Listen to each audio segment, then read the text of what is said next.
Welcome back to 90 Feet Away. Today is going to be outstanding. I've been looking forward to this for quite some time. Proud to call this guy a friend, but way beyond that, this guy's journey is just an incredible one. I know him as Adam Virant. To you, he's Coach VIRO, who is an assistant coach at the Savannah Bananas, but so much more than that. He's the head of baseball operations and just overall good guy. Coach VIRO, thanks for being with us today. Man, thanks for having me, Eric. I'm fired up. And geez, this is like meeting up with an old friend for coffee and picking up right where we left off. Let's get into a little bit. I want to get into year one in Savannah, Georgia. Now, I don't want to get into Jesse first because Jesse's my hero. We're going to talk about that in a few minutes. What does Nate Fish say to you to get you to leave New York, where you're now established in the Bulldog Baseball Club, to go down for truly what is unknown, total unknown? How does that happen, Adam? Yeah, it started in Cape Cod when Fish was coaching at Whitey Red Sox, and he was coaching with a guy named Tyler Gillum. Tyler Gillum and I and Nate had breakfast one morning, and Tyler said, "Hey, I'm thinking about going to coach this team called the Savannah Bananas. You ever heard about them?" And at that time, I had only seen what a lot of people in America had seen was a breakdancing first base coach. He was on ESPN, and I remember seeing that for the first time, and had the same effect on me like the Bananas have on a lot of people. And it was like, that's a joke. That's just a gimmick, right? And then Tyler was like, nah, man, they're doing some really great things. They're really trying to change how baseball is enjoyed. And they were just doing the Coastal Plains League at that time, the summer collegiate league. So it was just straight up baseball. So fast forward probably 4 years later, they start testing this thing called banana ball. And it's not Coastal Plains League anymore. It's in the off season. And Tyler, who was the head coach for that summer league team, was coaching in South Mountain Junior College down in Arizona. He couldn't coach that team in the fall. And so he called up Nate and he's like, "You're perfect for this. Can you go down? I need somebody who's going to fit in that environment. I think you can do it." So Nate said, "Absolutely." Nate called me and said, "I'm going to go do this and I want you to come with me." And I was like, "Okay, what is it? What's the situation?" He kind of laid it out. It's only going to be like 2 weeks or so. And he said, right, "VIRO," it was like 6 games, right? Like the first. Yeah. Yeah. Okay. Yeah. Okay. They were going to do 3 games in Savannah and 3 games on their One City World Tour in Mobile, Alabama. Right. Okay. So Nate was like, "This is a thing. And I can't explain it, but this is a thing." And the one thing about Nate that you know, and many people who do know him, is he's no BS. This guy is one of the most intelligent people that I've ever met. Very, very just like, man, very guru type where like, hey man, like I hang on every one of his words and I trust him. So I was like, you know what? I'll come down. Do they know I'm coming? And he's like, yeah, I'll let them know. I got to put together a coaching staff. So I told my boss, hey, I want to go do this. And he was gracious enough to let me go do it. So I showed up down in Savannah. Nobody knew I was coming. I don't know if that slipped through the cracks. No, I mean, but that's also Fish. Like we'll sneak you in the back door. Yeah, you're good. Yeah, nobody knew I was coming, and so I'm meeting Jesse, who we'll get into in a second. I'm meeting him for the first time. I'm meeting Barry Aldridge, who is kind of a vice president of everything. And they're like, "Oh, what's your name?" "Oh, great," and it didn't matter because I was now in this magical place down in Savannah that is just oozing with creativity and positivity and happiness. And their focus was on creating a whole brand new game for players to enjoy, for fans to enjoy, and really to kind of sweep the nation. So I was on that very, very front edge of it coming down to Savannah that first week. But that's interesting, VIRO, because I came down. I think it was your third or fourth game, and you guys were gracious enough to get me, a uniform, and I was in the dugout with you guys, which was just a blast. We didn't know what it was going to be. I mean, nobody had any inkling. Like you said, there were haters. I mean, just straight up haters. Here's my take as a baseball purist. My take on Jesse Cole. I meet Jesse. He is an incredible type A guy. He wants things done the way he wants them done because he believes and has conviction in everything that he set up to do this the way he wants, fans first. What does that mean? I mean, people say fans first. No, everything is about the fans, the community, having an incredible experience. Now, this is not banana ball yet because it's game 3. But Jesse, what people don't know, if they didn't read his book, Jesse believed in this so much with his wife. I forget her name. Emily. That they mortgaged their house 3 times and put everything they had into this. This isn't something that was passed down to Jesse. He didn't have his own money. He put his life into building something that he believed in and had the foresight to do this the right way. So now here we are 4 years later, 3 years later, from a one-town tour in Alabama to literally a world tour. They didn't know who you were. You're now head of baseball ops and involved in so many things. Where, I don't want to say where, I know what inspired Jesse. You talk about the creativity and working together with people and social media, coming up with these crazy ideas, guys on stilts, bats on fire, stealing first base, a ball being hit in foul territory, caught by a fan being in a... Walk us through some of this stuff. Walk us through what makes Jesse tick. Walk us through what it's like behind the scenes in your creative meetings. Man, you said a lot there that you said a lot that is very important. It starts with Jesse and Emily. Jesse when he watches this, he's going to hate that I say it, but he's a true visionary. He saw it in his head. He worked through it in his head. He idea session like crazy. And he knew we were going to be where we are today, playing in 6 major league stadiums, selling out every single stand, every stadium, 2.8 million people on the wait list look for tickets. He saw that in his head. So the whole idea of Fans First, which is the name of our company, Fans First Entertainment, drives every single decision that is made in Banana Land. The question is asked, what is best for the fans? Is this best for our fans? In Savannah, it was a $25 ticket. It went up a little bit, but it's all you can eat. Burgers, hot dogs, chicken sandwiches, sodas, cookies, chips, everything. So you can bring you and your family to the ballpark for about $100 and not be out of pocket once you get here unless you want to be, and everybody's happy. That's the most fans first thing in the world. If you can't afford a front row seat, no big deal. Line up and it's first come, first serve on seats. There's nothing better than that. You want to meet all your players? Cool. You don't have to get lucky and see them as they're coming in and out. We're going to come into the stands and connect with you. We're going to see you before the game. We're going to see you after the game. And you're going to be able to connect. We're breaking down that barrier so you can see your heroes up front.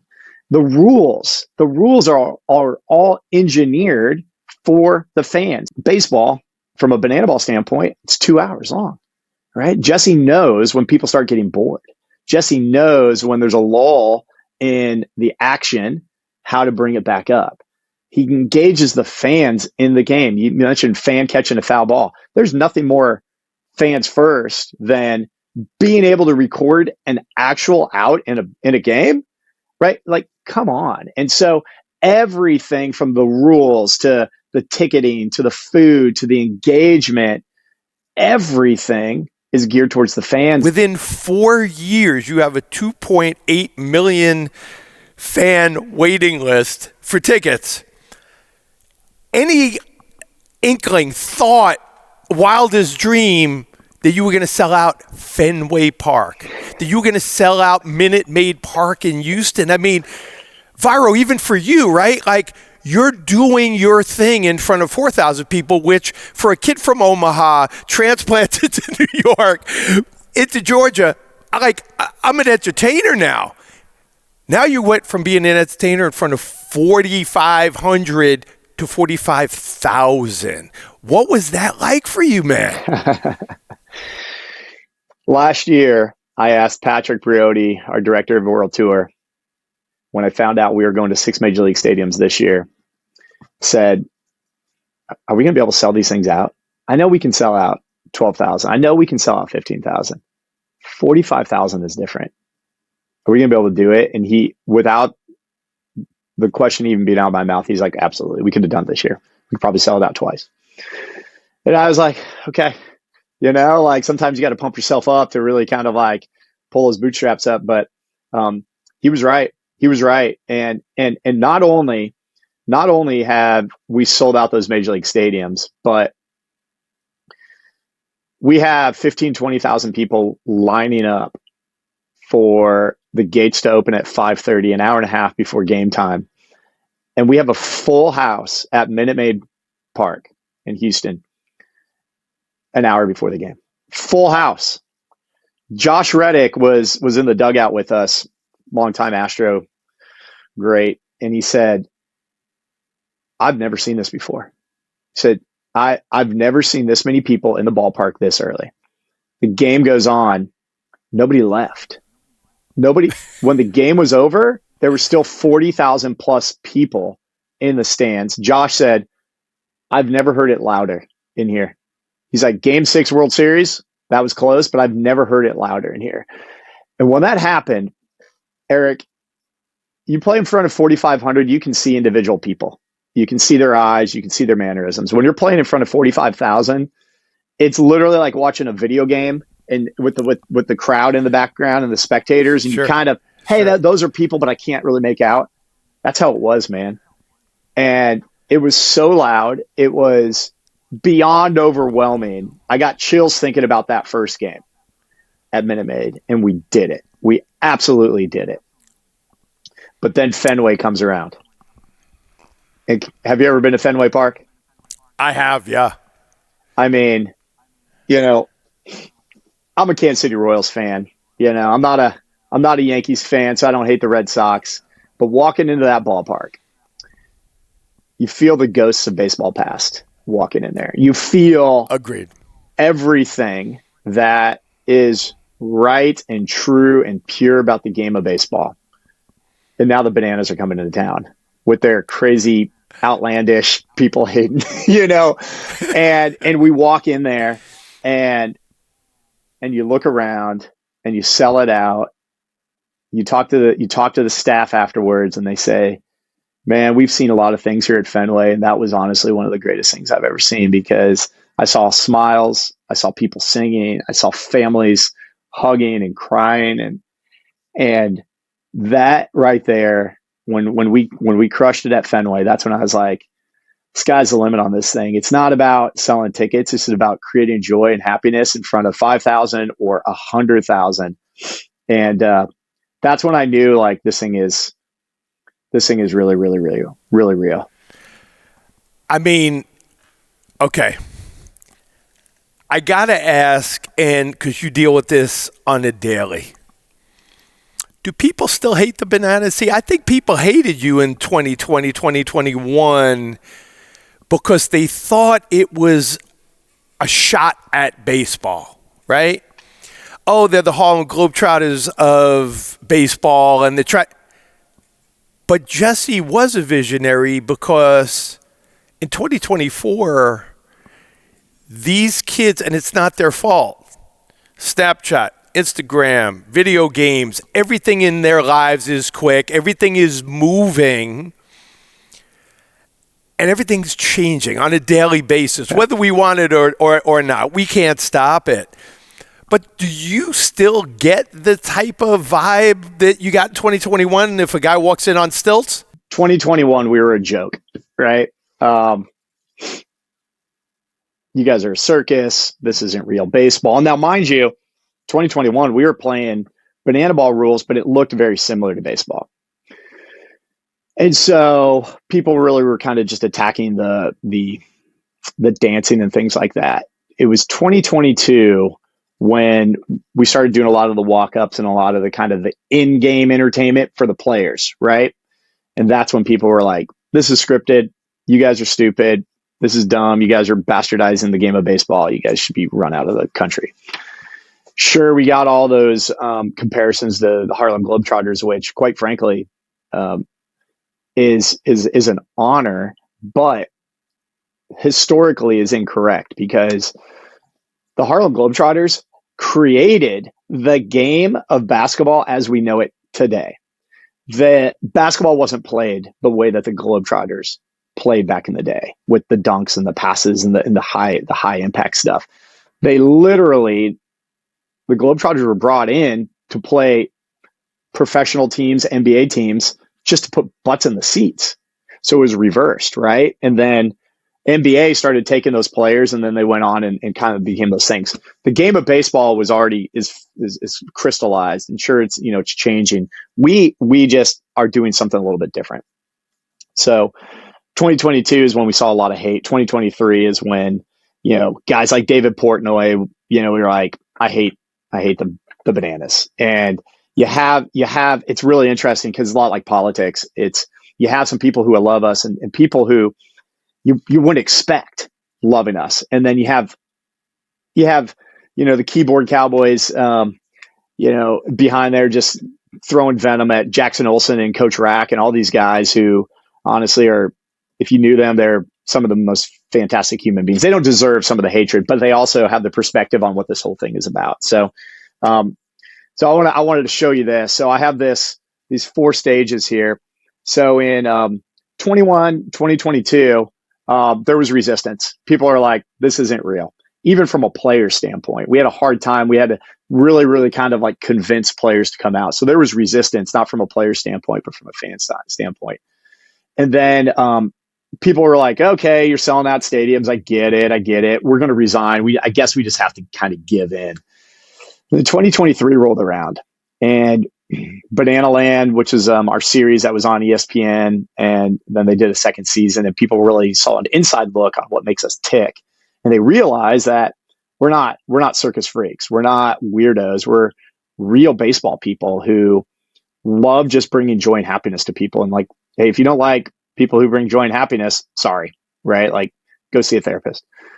Now here we are in 2024, which ironically is number 4 down there, and we're being embraced.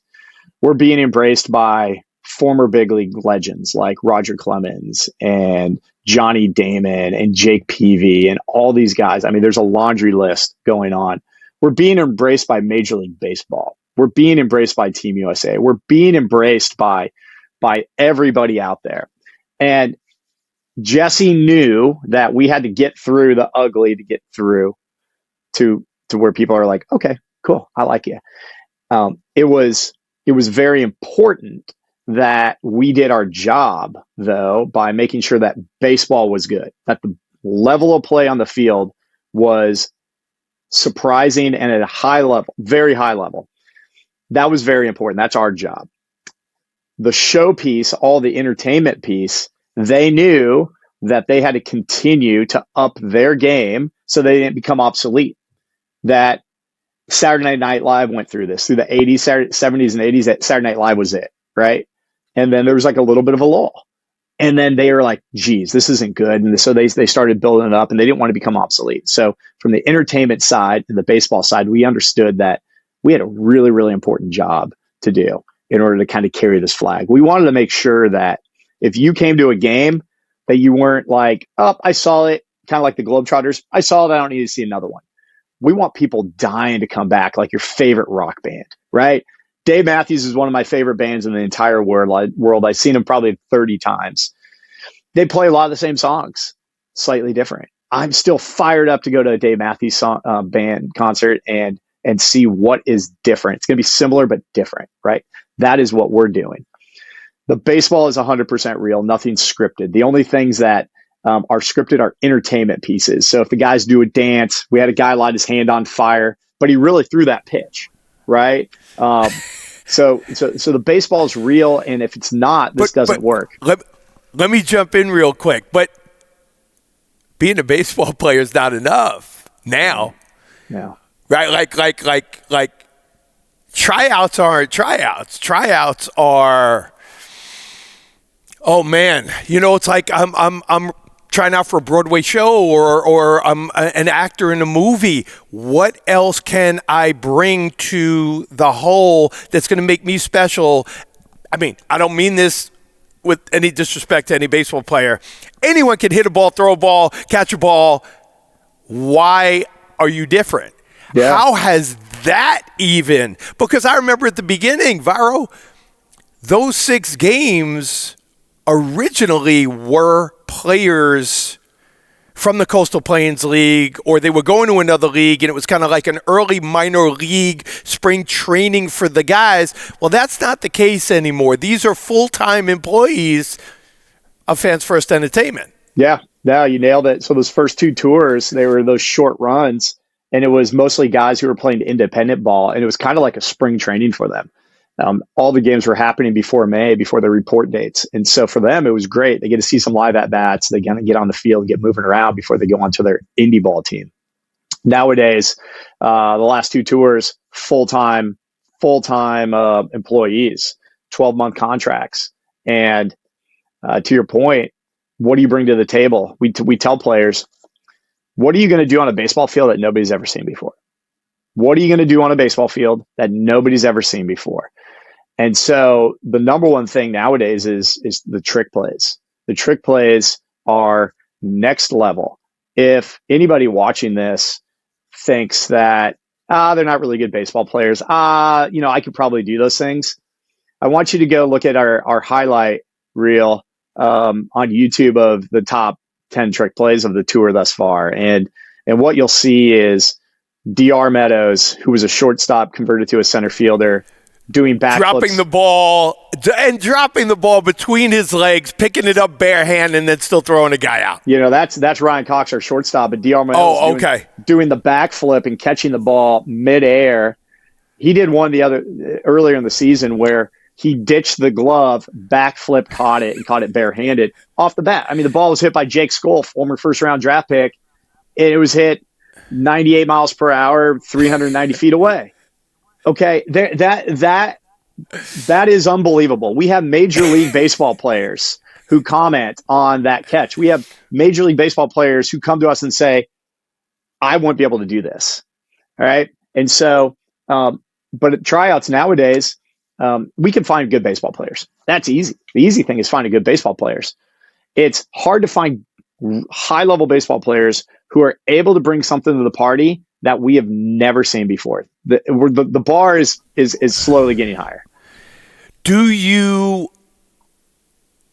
ask for videos to be sent before tryout, or are tryouts still open? Like for me at this point, right? Like 4 years later, again, assuming you can play a little bit of baseball, like what else do you have? I need to see more. Like, don't waste your time. Send me video. Like, are you guys doing that stuff now? We are. So you got to fill out a tryout submission, and it's you have your basic information: position, height, weight, where'd you play, how do you know about us?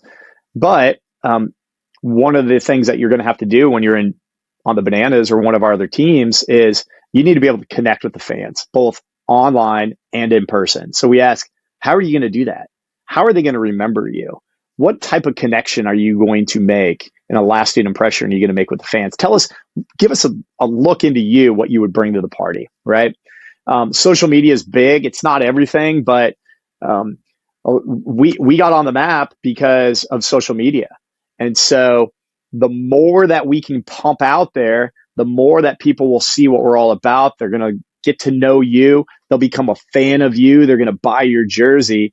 But it also shows us that you're fans first and that you really, really care about the people who really matter. It's not about your stats. It's not about who wins and loses. It's all about those fans. And so we ask them about that. And certainly we ask them for a video. A lot of folks will just kind of submit videos of them doing something crazy, some sort of talent, doing some sort of trick plays. And then that is taken under evaluation. Our tryouts are all invite only nowadays, because if we had a cattle call, it would be crazy. If the Yankees had a cattle call at Yankee Stadium, there'd be 5 million people lined up. I don't think we'd have 5 million, but again, it just props to where you were and where you've come from in 2 years, right? Because 2 years ago, it really kind of was open tryouts, right? Correct. Like three years ago for sure. That's incredible, man. Well, so you added the firefighters. You brought up the firefighters. I actually know one of them, Alex Bentley. A kid that Fish introduced me 2 years ago. What's the plan for expansion? Is that kind of the way this grows into a league of banana ball rules, or where are you going with this stuff? Yeah. So we have 3 full-time teams now. We have the Bananas, we have the Party Animals, and we now have the Firefighters.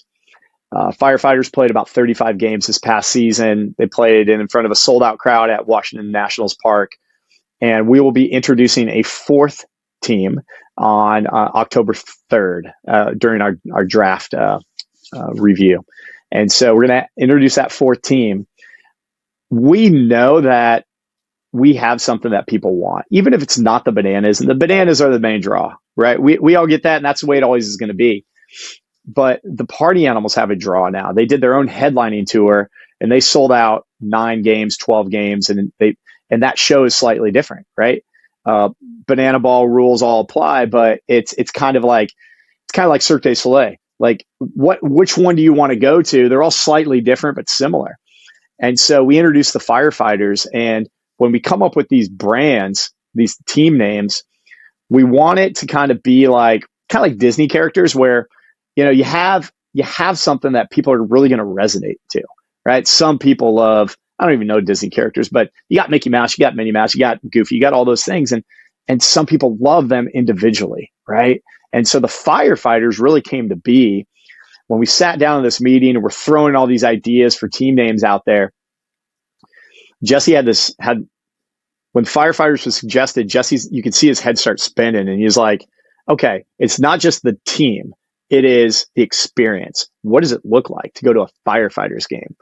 Okay, I can see fire trucks. I can see fire hoses. I can see ladders. I can see different types of foods that are firefighter related. I can see the uniforms. I can see recognizing our heroes who fight every single day to keep us safe. I can see all of that, right? And that's a unique experience, right? Like, you could be a Bananas fan, you can be a Party Animals fan, and you can really get behind the Firefighters too, right? And so that's how the Firefighters came to be. Is, hey man, how do we create a brand? How do we create a team that people can really rally behind nationwide, right? And our 4th team that we're going to launch has a very, very similar vibe. And so, the goal is to have some more teams where we can play banana ball, because we have people who want to see our shows. And, the really cool thing is, getting a Bananas ticket is very, very difficult. I every single day, I'm not kidding you, Eric, every single day for the past 3 years of my life, people are like, can you get me tickets? Good friends of mine, my mom, my dad, my friends, you, everybody, can you get me tickets? The answer is, man, I wish I could. I can't. So now people have an opportunity to come to this great show. If it's other teams, it's a little bit easier to get a Party Animal and Firefighter ticket, but not for long. And so the idea is to create more and more of these exciting experiences for people, so they can just come to the ballpark, have a great time with their family in a good, positive environment, and just enjoy entertainment in its purest form. That's it. So we start out from an abandoned stadium that was basically used here and there in the Coastal Plains League to your home field. Within 3-4 years, you're selling out big league stadiums like it's nothing. What's next, man? Are we going to Europe? Are we going like intercontinental here? I mean, it's got to be in the plans, right? Like there's got to be, the Bananas down under. Like what's next for you guys? Yeah, we still need to dominate. There's still a lot of work to do on the United States. So the one thing that Jesse always brings up is Chick-fil-A. Chick-fil-A dominating. They're not even open on Sundays, and they're blowing everybody out of the water on revenue who are open 7 days a week. Chick-fil-A doesn't have any franchises outside of the United States. There's still work to do here. And so from our standpoint is we still have a lot of fans. There's 2.8 million fans here in the United States that want to see us. So we need to make sure that we can serve all of those fans. So for us, it's playing in bigger stadiums. You got a big stadium, we'll play it. If you got 100,000 fans that can pack in there, cool. We don't have to play 10 nights. We can play one night and really make an impact on people. So there's still a lot to do on the home front, but bigger stadiums. It's really exciting next year. Can't wait to release this schedule because we're going to be playing some pretty big stadiums. It's going to be cool. But that's really, international is definitely in our sights. I think what we're doing could go off huge in Japan. I think people in Japan would lose their minds if we went there. And so I can't wait to bring Banana Ball to Japan. But I also can't wait to bring Banana Ball to all of the corners of the United States next year. Viro, listen, man, I can't thank you enough for spending some time with us today. I getting your perspective and just listening to you just puts a smile on my face and inside my person because not everybody truly cares. People act like they care. I'm just so happy and proud. Who am I to be proud of you? I'm really proud that you saw this through. Please give Jesse and Emily my best. I would hope Jesse would remember me. And, dude, I look forward to seeing you at some point on the road. Again, I'm not going to ask for a ticket, but maybe a Philly cheesesteak. I'll meet you around back. I know better than to ask for a ticket now. But all the best to you today and always. And, again, thanks for being with us today. Man, Eric, I appreciate you. And keep fighting the good fight there in New York, man. Those youth players, they need you. And, hold the line there, buddy.